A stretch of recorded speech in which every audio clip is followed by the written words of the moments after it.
Ladies and gentlemen, this is a public service announcement. For regular viewers and listeners of AWI Pod, please do not be offended, as this program contains good wrestling. It's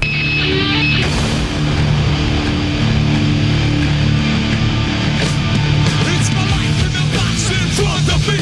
Taking talk in my arms is the soul of me. You walk by, ask to see me laying face down.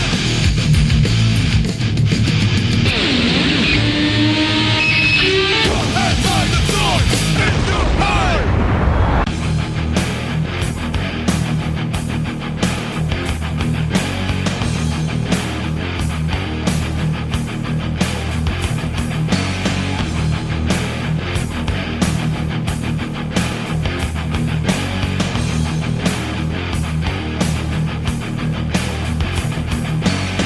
Hello, everybody, and welcome to another episode of War and Tag. This is the 21st episode. I am your host, Brent Piles, and with me, as always, is the barroom brawling, disco dance, and dynamite stretch and intercontinental playboy. Folks, he is more over than SummerSlam. I couldn't come up with anything better than that, so that's what I went with. G.A. Russell Nut, Glenn Abbott. Glenn, how you doing?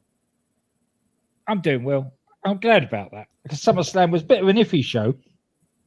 It had its points and it had its bad points. And I think we've been spoiled for the last sort of 12 to 18 months of having all these premium live events where you think, oh, that's not going to be very good. And there it's had to quote Sheamus, it's been banger after banger after banger. Yeah. Now, this SummerSlam, they've created a lot of good stories. They hyped it up and it fell flat. I'm saying parts of it fell flat. Yeah, so it did. It was booked wrong. Why they put Ricochet and Logan Paul on first, I don't know. Let me ask. I think you and me are probably going to say the same match, but which match do you think they should have put in first? I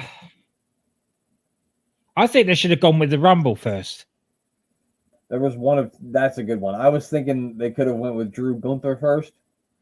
Yeah, that's another good one. But the battle royal would have been great because that would have got the crowd really hyped right away. Yeah, you're getting LA Knight in there, and that's going to hype the crowd. Yeah, that's one thing I will say is I thought the battle royal was one of the more entertaining battle royals I've seen in a long, long time. I had fun watching it. It was a lot of fun to watch. Yeah, I don't with the wrestling with the average wrestling crowd, Logan Paul isn't as over as much as the WWE would like him to be. Yes, he's a decent wrestler, and it showed. There was a lot of meh about that reaction from the crowds between him and Ricochet. Yeah, there were spots that were like a little bit off, I guess you could say. I mean, I didn't think it was a bad match, but it was the imagination. It just they tried to do a little too much, maybe. Yeah. Especially with Logan Paul. As I said on Saturday night, Logan Paul isn't Will Ospreay. All the will in the world, he's not. He's a decent wrestler, but he's not Will Ospreay. You can't put on a recreation of that Japan match between Will Ospreay and Ricochet. Well, not when you've only had like 5-6 matches. Probably no. Probably not. No. And I like the ending. I know I messaged you guys, this is baby back bullshit. That was only because I picked Ricochet and that was going to ruin my chances of winning my belt back, which I did not. I did like the finish with the brash nuts and things. I thought that was a good way to go. I thought it was a nice finish. It was. Rollback finish. But, and then, of course, straight after that, we have the vacuum of charisma herself. Well, no, I had Cody and Brock next, didn't they? Cody and Brock was next, yeah. Which was all right, but people have seen it 100,000 times. Yeah, I don't like to be negative, but I felt that match was boring. I thought it was kind of boring. It was. And then of course, talking about boring, the wild boar herself.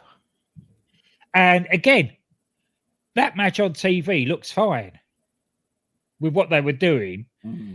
But in that arena, it'd be interesting to get the mayor's view on it on Friday. Is you can't have that MMA style match in the middle of a wrestling ring with that many people that far away from you. MMA fights, the crowds are all sort of on top of the cage. Yeah, there's reasons why they don't have those in football stadiums. Yeah, exactly. So if you're rolling around on the floor a lot and trying to get on bars, submission holds, people up in the bleachers, they're going to lose all interest. right. And that's what happened because they weren't that interested in the first place. Right. And I'm going to be honest with you, Glenn. I did not even see one single second of that match. I was watching the first two matches inside the house, and then we moved the TV and stuff outside. And then we moved TV and stuff outside. So while that match was going on, I was moving all the stuff outside. So I didn't see one lick or a second of that match. And from what I've heard, I'm probably not going to go back and look at it either. You didn't miss anything, no. I didn't think so. And then we got the cash in, which I thought the three-way was a really good match. I thought that was probably my favorite match on the show was the three-way. It was a good match, and of course, as I called it on Friday night, Leo Cushing. You did. Well, you called two things. You called the end too, when Jimmy was going to cost Jay. You called that one too, which I thought you were crazy when you said that one. You were right. But yeah, but when Charlotte had the figure eight on Asuka, and then Bianca came off the top rope with that 450 splash while she had the figure eight on, it was like, oh my god. Yeah, they're all dead. Yeah, holy cow. Yeah, that match was phenomenal. I really enjoyed that. Because it meant, it incapacitated all of them, which made it perfect for cash-in. Yeah, and Bianca had already been taken out. Like it looked like Bianca wasn't going to be able to go anymore.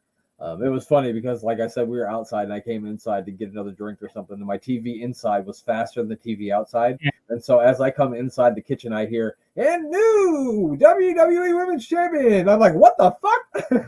And so I ran back outside and Io Sky has cashed in. Yeah, so that was cool. I thought it was all fine. Sometimes I wish like they would let the Money in the Bank person keep it a little longer, especially with the women, because I feel like it's always like so soon. But I don't have a major problem with it. I thought it was fine. It's building to there's going to be some jealousy from Bailey in there at some point. I'm sure. Especially with two people in wrestling you should never trust. One is Bailey and the other is Sasha Banks. Yeah. If you've got a back, they'll stab it. Especially when you've got a title on you. Yeah. I guess we talked about it, but like, what did you think about the main event? Did you think it was a little too long? It went on too long. It was too drawn out and too convoluted. Great ending, but it could have been 5 minutes earlier. Unfortunately, Roman is looking really slow at the moment. I have all the sympathy in the world for him. Yeah. Because I certainly couldn't do what. Yeah, I know there's like 30 years difference in us, but yeah. There's days where I don't want to get out of bed, let alone wrestle. Oh, yeah. Or like walk, yeah. Yeah. So he's looking weak, and they're doing everything they can to protect him. Because even the Superman punches don't look as impactful, and that those wrist braces are getting bigger and heavier and more supportive all the time. Yeah. I mean, I won't lie to you. I had a few drinks and a few, other things were happening, and so I remember the main event, but it's foggy. So I have to go. I think I have to go back and watch it again. And there's a couple of matches on this show that I might go watch again. Not the Rousey match. I'm not gonna watch that ever. But the Gunther match I might watch again too. Yeah, that's. I wish that one would have got a little bit longer. I think that was one of the shorter matches on the show, and I would like to see that get like 20 minutes, I guess. But I guess the main event had to go 40. Yeah, but I like where it's going now, because now you see what's going to happen between the two twins now. So we've added another layer to the story. That's right. And why they called it a tribal whatever it was, because it had nothing to do with islands or tribes or anything. It really should have been over an active volcano. Otherwise, what the fuck are we doing? or at least in a cage made. I'm not expecting the Punjabi jail match. They should bring back the Thunderdome. You remember the Thunderdome from WCW? Yeah. Yeah. Yeah, have a cage that at least looked a bit tropical. You don't want WWE to do a tropical cage. It'll be sponsored by Hawaiian Punch. That's another thing I saw people complaining online about. Why did that have a Slim Jim Battle Royal? Because they give them money, you stupid motherfucker. That's why. I don't know if you know this, but that's why they're in this thing, to make money. Yes. That's why we had zombies. Exactly. At that time, because bloody film sponsored it. Yeah, I don't know. I just don't understand people. Like, what you? That's why you make $6 an hour. Shut up. Yeah. Damn. But yeah. Anyway, it'd be interesting to hear what the mayor has to say when we talk to him, because he was there, and so he heard some crowd reactions, and I'm interested to hear about what happened when the LA Knight won that battle royal, because I'm sure that was something.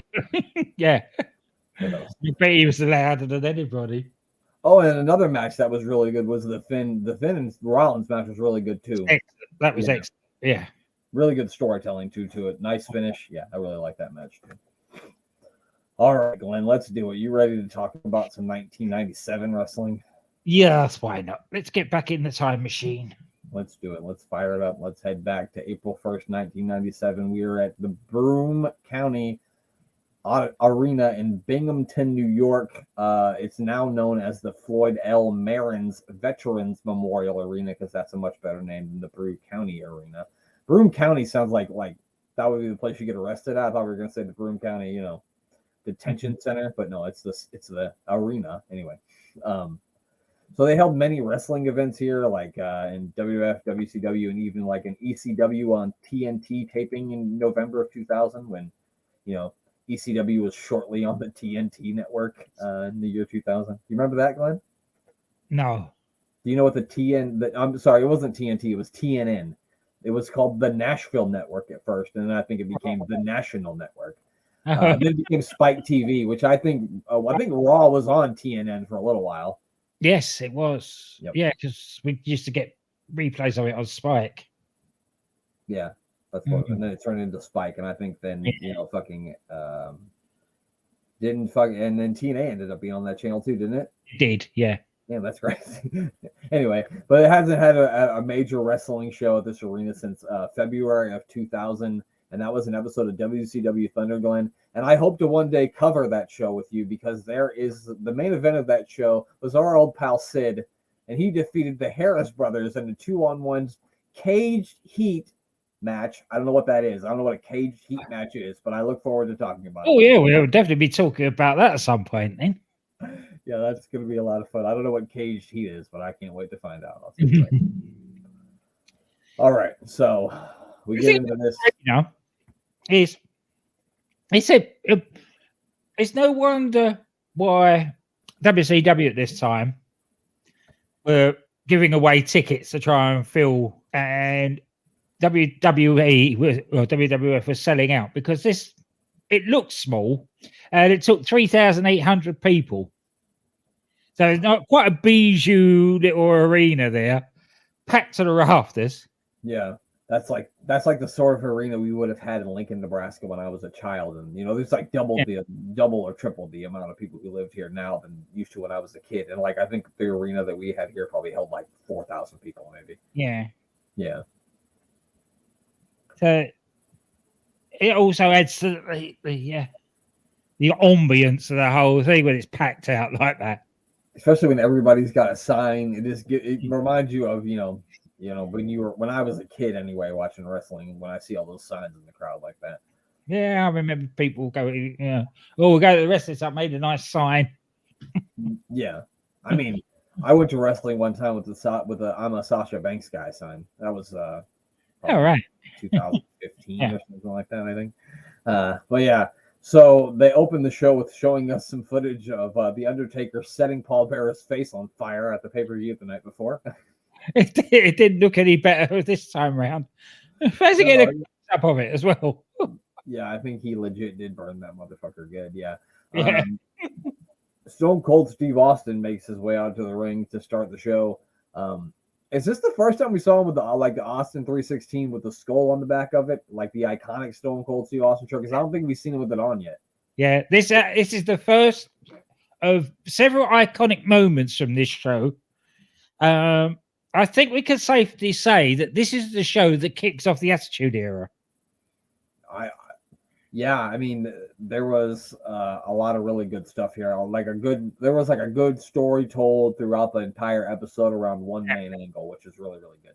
Yeah, crap wrestling, but a good show because of the stories being told. Yeah. And I think as we go through this, we're going to find out that that's a lot of what it was. Which actually sums up the Attitude Era. I was going to say. You're absolutely right. Yeah, so they let us know that Austin is going to have a street fight with Bret Hart, but I guess nobody told Bret Hart because Bret Hart had yet to accept this challenge, even though they said it. So I thought that was just funny. They're like, "Oh, they're going to have a street fight tonight," and Bret Hart's like, "I haven't accepted any challenge for any street fight." Yeah, regardless whether Bret is dressed or not, you don't have to put on those pink tights. I don't even like them. Yeah. I also like that he told Vince to shut his hole. Like the first thing he did was like, "You shut your hole." Yeah. So that's the feuding with Vince as well. Yeah, and the funny thing was, it was like Vince McMahon was being nice to him. He was like, "Oh, Stone Cold, the good news that in your house you're going to face the Undertaker for the WWF Championship." And Stone Cold's like, "Why don't you shut your hole?" Yeah, not interested in that yet. I have a business to sort out first. Yeah, he says we're worried about Bret Hart, right? He talked about how the Bret Hart had to get saved by Bulldog and Owen at the pay-per-view, and he would have broke Bret's leg if he hadn't. He calls Bret out. That's when he says, "You don't have to put that pink and black crap on." They put a minute countdown clock on, but it just ticks away. Which gives him a bit of excuse to stomp out the back rather than just walk out. Yeah, and then Bret Hart does show up on the video board, and he's kind of going back and forth, and he tells Austin he'll have a street fight with him, but and then he runs down the United States, it's all the stuff he's been saying for weeks. Yeah, calls everybody a pack of wild hyenas. Yeah, a pack of wild hyenas is his favorite thing to go to. He also said during this that he almost ripped Austin's leg off of its hinges. Yeah. Which is true, actually. When you look at Stone Cold Steve Austin, yes, but technically knees don't have hinges. No, but he's did.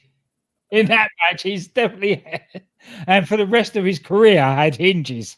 I guess that's fair. But I just thought it was so funny. I pulled your head off of its hinges. Like, what are you talking about? I'm not a door, sir. What are we talking about here?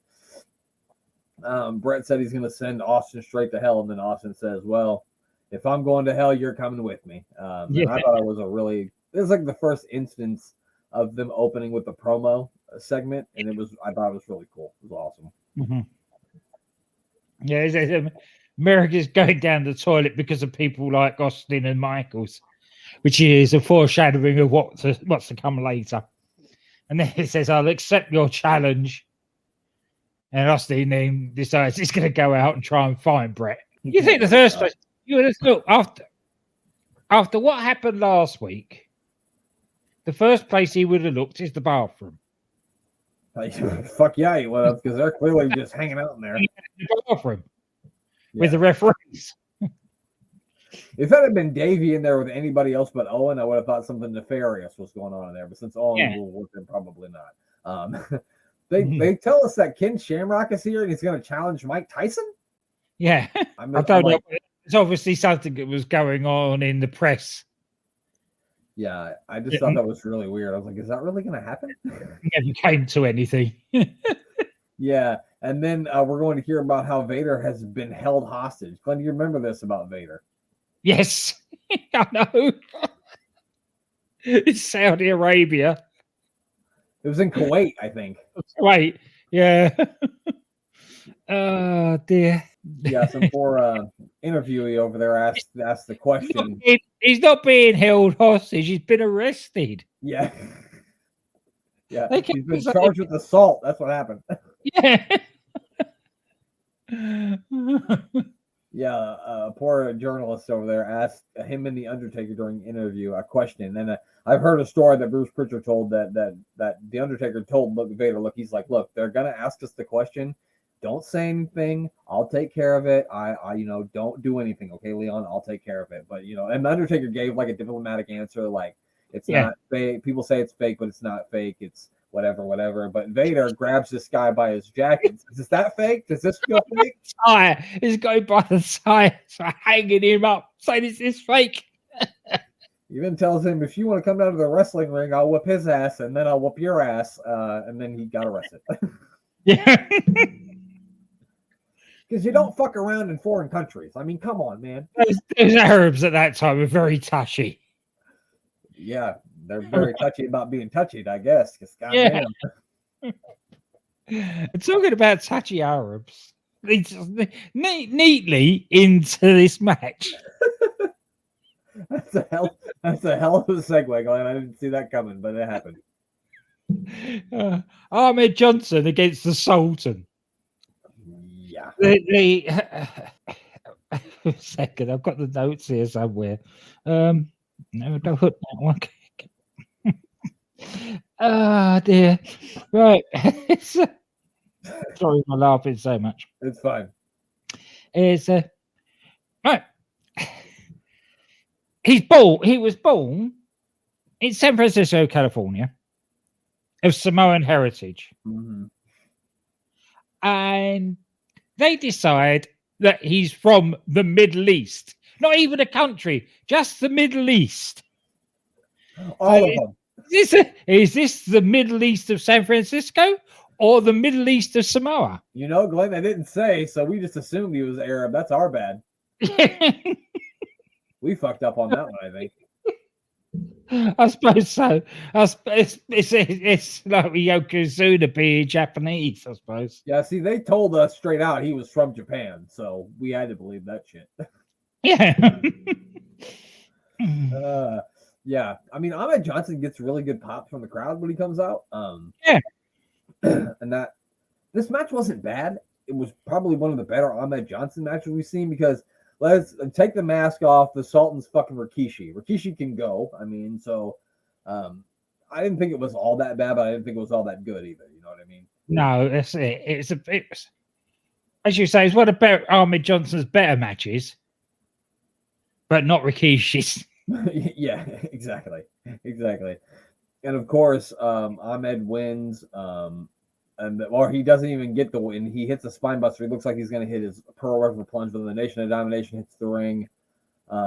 Luckily for Ahmed Johnson, one of Hacksaw Jim Duggan's 2x4s underneath the ring, so he grabbed it and chased the LOD off.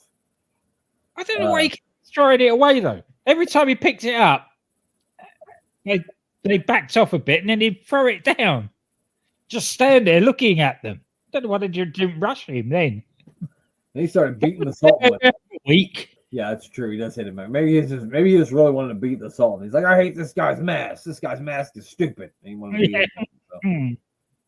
So I guess Ahmed Johnson won. I'm not sure who won this match. One of them won by DQ. I don't know. Let me see. The Sultan won by DQ because Ahmed Johnson took the 2x4 to him. Well, actually, he took the 2x4 to the mat around him. Yeah, well.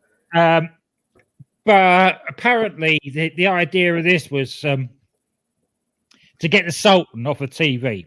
So they said this assault by Ahmed Johnson, the Sultan suffered broken ribs and a swollen eye.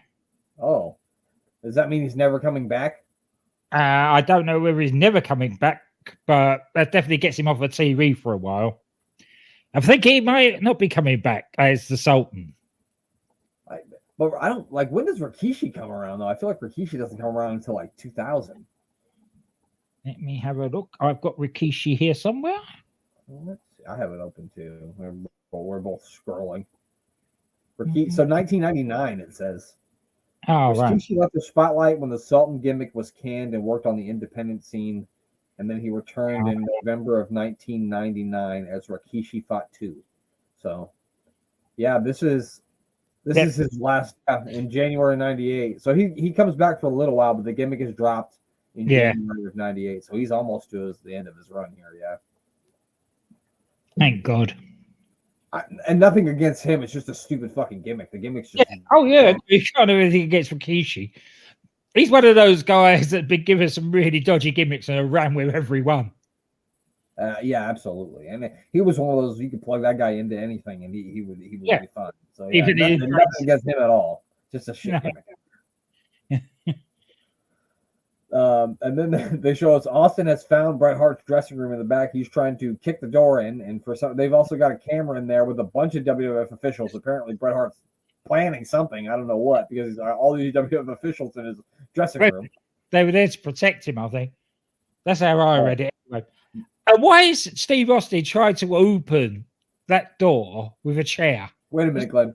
Not the best battering ram in the world, is it? I don't know if you knew this, but the key to all wrestling arenas is a steel chair. That's the key to the door. All right, okay. Yep. I'm surprised you didn't know that, Glenn. Oh. So if you find yourself backstage at the wrestling show, doors locked, hit it with a chair. Yeah. Just saying. So then Ken Shamrock is here, and they tell us that at the pay-per-view, Ken Shamrock is going to be taking on Vader in a no-holds-barred type contest. And from everything I've heard about this match, I don't remember the match, but everything I heard about it is we're going to watch two guys really beat the shit out of each other when we watch that match. Yeah. Then they tell us the stuff about, Vader freaking out and getting arrested. And Shamrock says that Vader's a bully and he doesn't like bullies and he's going to take care of bullies at SummerSlam, Glenn. And then there's another bully that he wants to fight. And that bully is Mike Tyson. Then he said some, not saying they're not true things about Mike Tyson, but he said some disparaging things about Mike Tyson, which made me think if Mike Tyson thought, why the fuck did they say that shit about me in 1997 when they tried to bring him in 1998? Because if I was Mike, I would have wanted some answers. That's right. Why this is all going on, apparently, the reason Vader and The Undertaker were in Kuwait anyway was for the Kuwaiti Cup. Yep. And that was won by the well-known WWF superstar Tiger Ali Singh. Yeah, I'm well aware of that guy. Story career. I do remember it actually coming over, but that's the first I'd heard of him. So spoiler alert, he has a match later in the show, and I went, who the fuck is that guy? Yeah. And you know me, when my brain is like a steel trap of wrestling knowledge, and I have no fucking idea who this guy is. So that says something. Yeah. Made no impression. But yeah, so Ken Shamrock wants to fight Mike Tyson, but I don't think that ever happened. Probably money.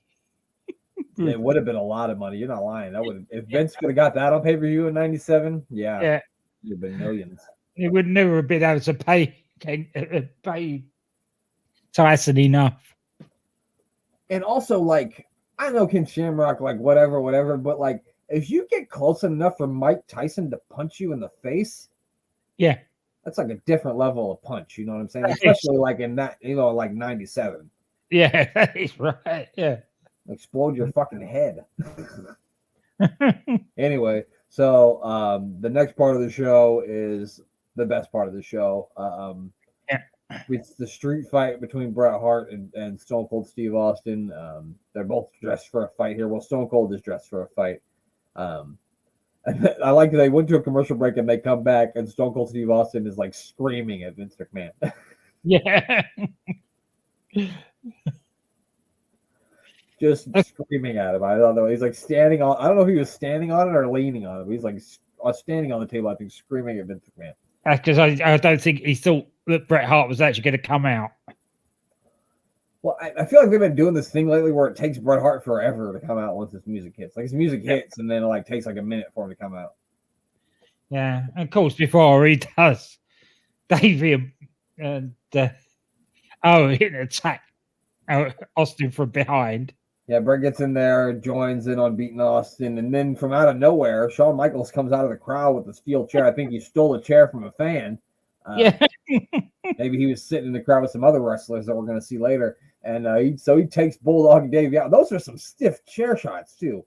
Yeah. Well, he probably wasn't a gimmick chair, it's just what he picks up.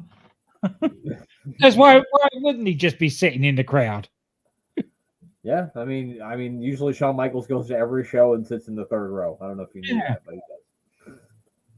And then finally, he runs off Davey and Bulldog, which leave Davey and Bulldog are the same person. He runs off Davey and Owen, which leaves Bret Hart and Austin to go one-on-one here, and a really entertaining street fight at a time where you didn't see a lot of street fights, especially not on Monday Night Raw. Yeah, with Vince going on about how he didn't think that Bret would ever submit to the sharpshooter several times.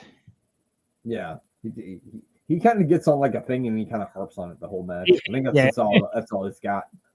Bret does the whole thing where he puts Austin's ankle in the chair and then he jumps off the top rope, but Austin moves when Bret jumps off.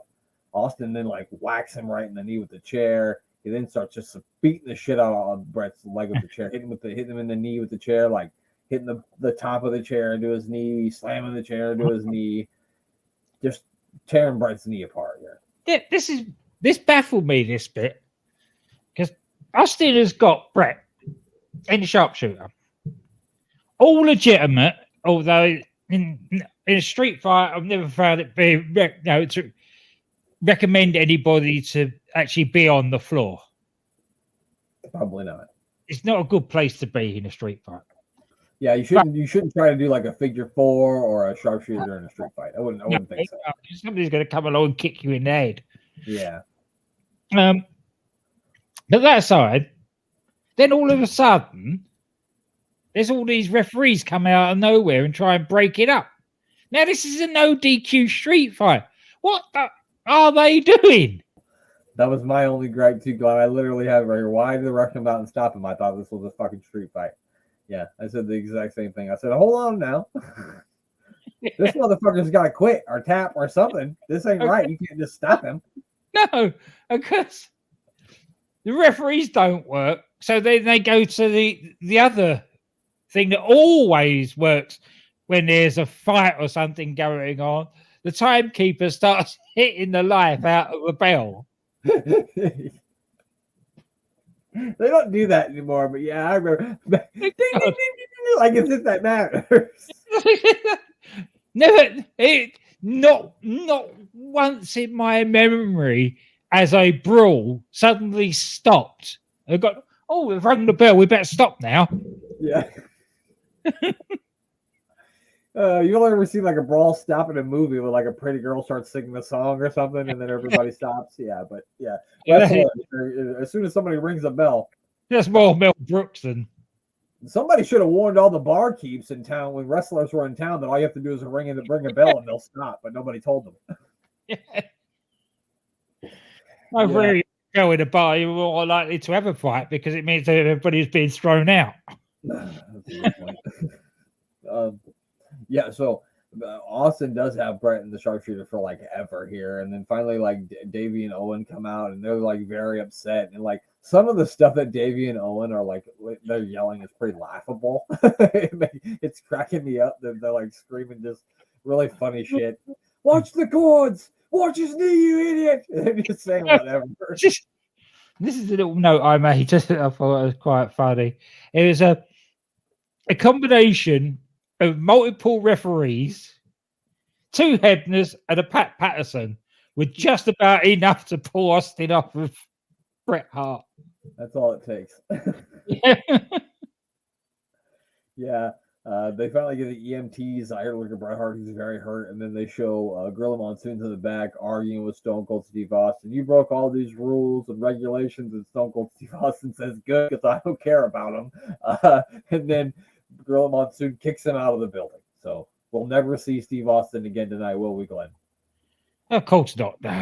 No, he's never lived. He's like Hulk Hogan at WrestleMania 9. We'll never see him again. So, once he's done, he's done. That's it, he goes. Yep. And then we get to the aforementioned Tiger Ali Singh, who is a forgettable superstar. I do remember a little bit of this superstar. Do you remember Salvatore Sincere? Yes, I do remember him. My favorite thing about him is when he would get mad at the referee, he would go, hey! Or he would go, hey, what do you mean? I thought that was great. Tiger Ali Singh, as you mentioned, the Kuwaiti Cup champion. The only other Kuwaiti Cup champion, I think, was Ahmed Johnson. So he's in esteemed, he's amongst good company, I guess. I don't know.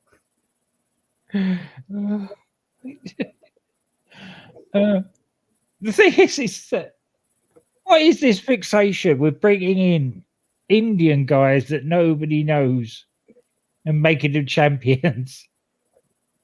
Well, at least they didn't actually give him a belt or anything, so that was good. No, but during the match, they're showing in India at the time. Yeah, they must have been trying. Maybe they were trying to get on cable in India or something. Yeah. They show us Bret Hart being taken to the ambulance during this because nobody cares about the match anyway. It's funny that instead of just taking him straight to the ambulance, we're going to stop and put ice on his knee. First, we got to stop and put ice on his knee, and then we'll get him in the ambulance. This is the one time that the commentary team apologized for a picture-in-picture. The one time it didn't give a shit about the match. We were more interested in what was going on outside. They should have apologized about going back to the ring. They should have. They should have said, we apologize for showing you this match at all because nobody cares. Although I would have missed Salvador Sincere, yelling, "Hey, what do you mean?" So I would have been sad about that. Tiger Ali Singh wins with a spinning heel kick. I don't know even how long he's going to be around for or what's going to happen with him. Maybe now the Sultan's gone, maybe Bob Backlund can be his manager. He pops up occasionally, I think, for the next year or so. Interesting. I'm pretty sure he's around for a bit. We'll see. I guess. And so we see more of them taking Bret into the ambulance. They load him in, they shut the doors, but then we see that Stone Cold Steve Austin has commandeered this ambulance. He starts whooping Bret's ass inside the ambulance. They see this, they open the doors, he pulls the whole gurney out, starts beating Bret while Bret's setting upright. It was pretty awesome. Yes, a thing that they've done several times since, not to the same standard, actually. Yeah, this is probably one of the better Austin commandeers of all time. Well, not just Austin, but there's been a few times that ambulances have been commandeered by one of the participants while the other one's been in the back. Oh yeah, I forgot about that one. Yeah, but as far as if you think about beer bath and all that stuff, I don't know. I think this one's cooler than that. Oh yeah, because it came out of nowhere. Yeah, it literally popped up. Yeah, that's like you said, that's an iconic moment of Raw. In the video that starts this show, that moment of Austin pulling him out and whooping on Bret Hart is in the opening of the show because it's an iconic moment. So pretty freaking cool. Finally, Bulldog and Owen are pulling him off, and Bulldog is like, "We're gonna kill him." They were literally like, "We're gonna kill him." Yeah. There was no, "We're gonna beat him up, we're gonna hurt him." They were going to kill Stone Cold Steve Austin. Yeah. I also thought when they were wheeling Bret, Davies telling him, "It's okay, Bret. Austin's gonna get his. Austin's gonna get his, but we got to take care of you first. First, we got to take care of you, Bret. Then Austin's gonna get it." I don't know why, but their running commentary was cracking me up. It was, especially in that Northwest accent, Davey. Yeah, I mean, I don't know what you mean, but yeah. But that's the English, Northern English accent that he's got. Yeah. You'll take the piss out. And then Glenn, we get the match of the night. The match of the year. No, it's Rockabilly again. Rockabilly all night long. Rockabilly, sing my song tonight.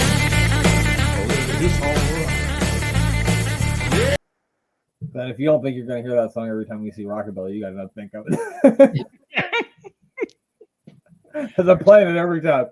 Just wait till Jeff Jarrett gets back. Oh God! Oh no! R.I.P. to anybody who doesn't like me hear me sing that song because it's going to happen a lot. So yeah, we get the fucking rematch. Jesse James again is gonna face fucking Rockabilly. Yeah. Why?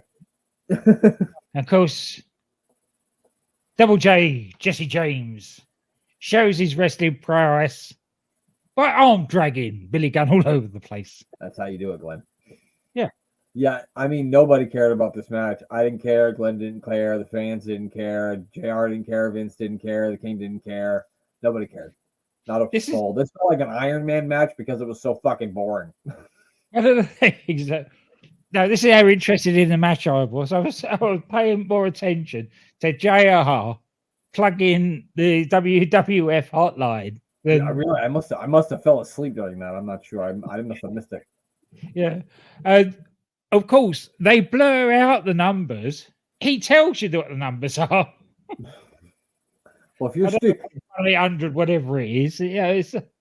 I guess if you're dumb enough to call it now, you're dumb enough to write it down and call it. So yeah. But the one thing exciting that happened during this match, Glenn, is they let us know that next week's Monday Night Raw will emanate from Omaha, Nebraska. So that got me excited because next week they're going to be in Nebraska, which is about 55 miles from where I live. So that was the most exciting part of this match. Eventually, Rockabilly wins. This is the comment. This was the match where the commentary talked about anything else, mainly about the Undertaker and Steve Austin and how he lit up Paul Bearer, which was just as well because in the ring there was the usual Billy Gunn or Rockabilly chinlock going on at that time. Oh, and then when he tries to dance, I want to throw up. It's probably some of the worst dancing I've ever seen, and I've been to many weddings with intoxicated white people, Glenn, and it's still some of the worst dancing I've ever seen, and he should never dance ever. Because it's not good. And I hope I never have to see these guys wrestle again. Rockabilly wins, though, unfortunately, which means they're tied 1-1, Glenn. So you know what that means. 8 minutes 44 this went on for. That's 8 minutes 43 seconds too long. Yeah, I'll never get that back. Yeah, it was bad. And then Honky Tonk Man cracks Jesse James over the head with the guitar afterward. This is a little quote that I nicked from Scott's blog of doom on this. He said, to this day, I'm amazed either of these goofs survived with a career, let alone ended up tag team champs together by the end of the year. Yeah, that's the crazy part. Is by the end of the year, the guys are going to be like totally different people. Yeah. And that's insane. It's like when you watch WCW 1996 and you see the Dungeon of Doom and you're like, in 2 months, he's going to be Hollywood fucking Hulk Hogan. Yeah. That's crazy.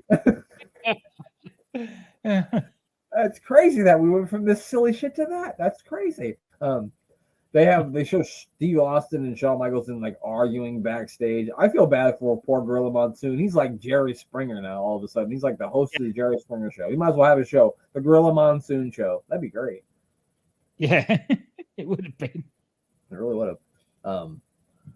Yeah, so they're just kind of arguing back and forth. Austin's like, I don't want your help. Austin's like, I ain't trying to help you. I'm trying to hurt them. And blah blah blah blah. Mm-hmm. And then we hear from Mankind, and Mankind's always fun to listen to, so let's hear him. Hey, Mankind! His flesh was hanging from his handsome face, held there by his very own hands. As we made our way to the sanctuary, I could smell the stench of burning skin, and when he pulled his hands away, his face, not dead, but not one whimper was heard from Uncle Paul. Not then, or later on at the burn unit. When the scraping procedure began, never cried. But now, sure we heard the screams. The Undertaker, yeah, he's disfigured like me. Get well soon, Uncle Paul.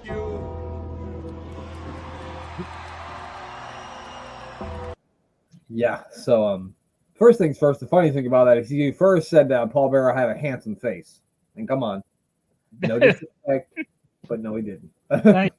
Not only deaf, but blind as well. Sad. It's a sad song, that Mankind. Yeah. Yeah, as you heard, the Undertaker then makes his way out to the ring. He is going to take on Hunter Hearst Helmsley. They give us another replay of Paul Bearer getting his face absolutely lit on fire by the Undertaker. I am sure there was a backstage segment last at the pay-per-view that we could hear him screaming. He didn't go into that good night quietly. He certainly didn't. Yeah, that's what I when he said that. Oh no, that motherfucker was screaming. I heard him.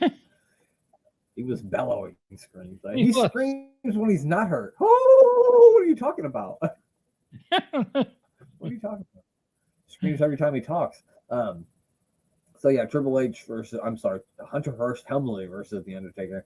Undertaker takes no time. Apparently, he hates Hunter a lot because he got out of the ring and started beating him up as he made his way down to the ring. What's Hunter done? This is a pretty good match. Hunter's been so busy with Mankind, he's not even been anywhere near the Undertaker. So God knows what he's done to him to make him that angry. Yeah, I don't know. Maybe the Undertaker's really good friends with Marlena. I doubt it, but maybe. Well, they were there at ringside, so you never know. They were, and at first they tried to play it off like it wasn't them. And first of all, Marlene is giving herself away because she's the only fucking person in there smoking a giant cigar. So if you're trying to be incognito, that's probably the way to go. JR, good old JR, cocks it up and said, "Oh, there's Dustin and Terry." Oh, yeah. Marlena. Well, I guess if they're in the crowd as civilians, they are Dustin and Terry. Yeah. Yeah, I thought this was a pretty good. It was the best match on this show. I know that's not saying anything, but I mean, it was the best actual match because I don't consider that Austin and Bret Hart thing even a match because the referees broke them up as if it was just a backstage segment. So yeah, I thought that was a match.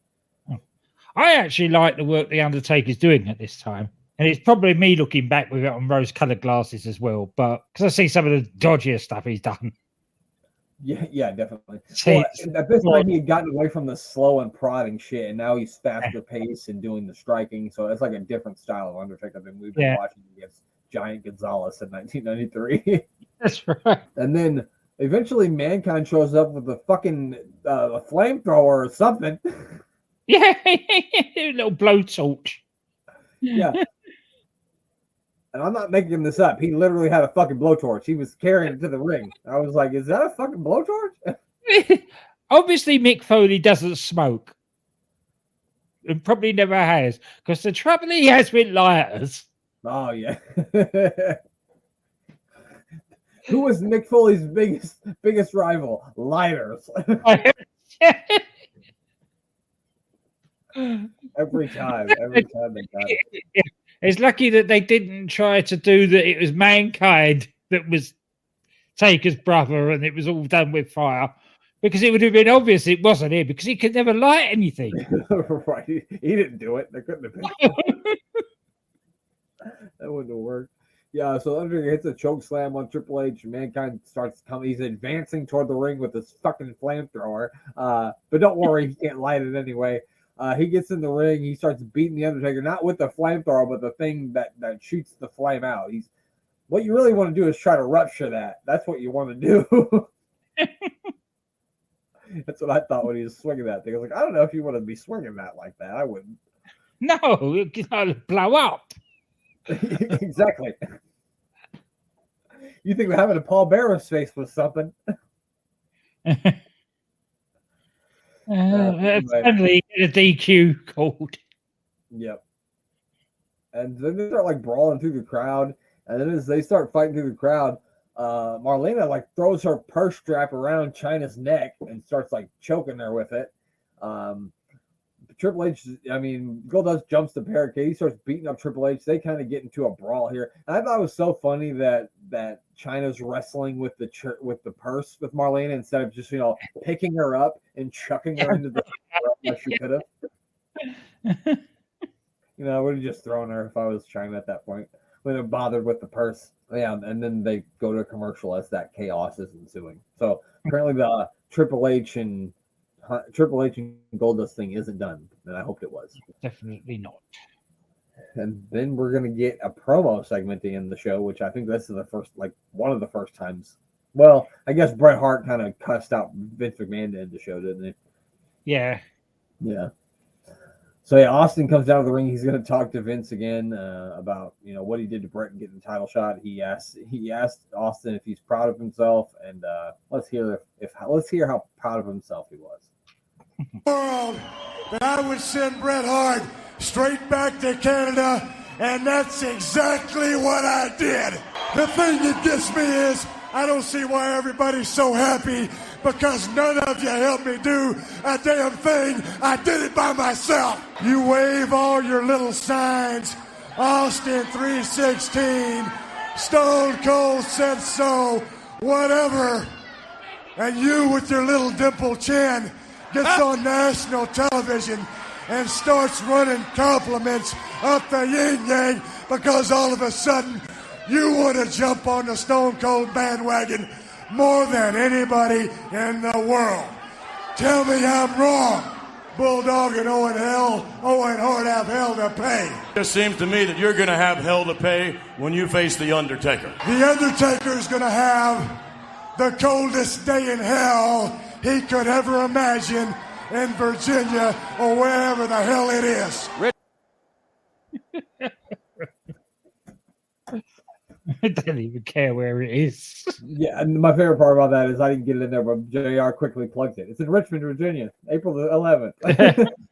Good job, JR. That's why you got a job, buddy. Nice work. Yeah, and then they're planting the seeds of the whole Austin McMahon thing here. Man, I didn't realize it, obviously at that time being a child, but you can really see it that it's building towards something. It's building. Yeah. Yeah. And then we can thank Steve Austin for tipping Vince over the edge and him becoming Mr. McMahon. Well, and Bret Hart. Yeah, and Bret Hart. They were like a 75. They were like a 70-30 situation, I think. Yeah. Yeah, so Bulldog Owen hit the ring. They start beating up Austin. Vince is trying to stop him from beating up Austin, and Davey, they're just shoving Vince over, which I thought was funny.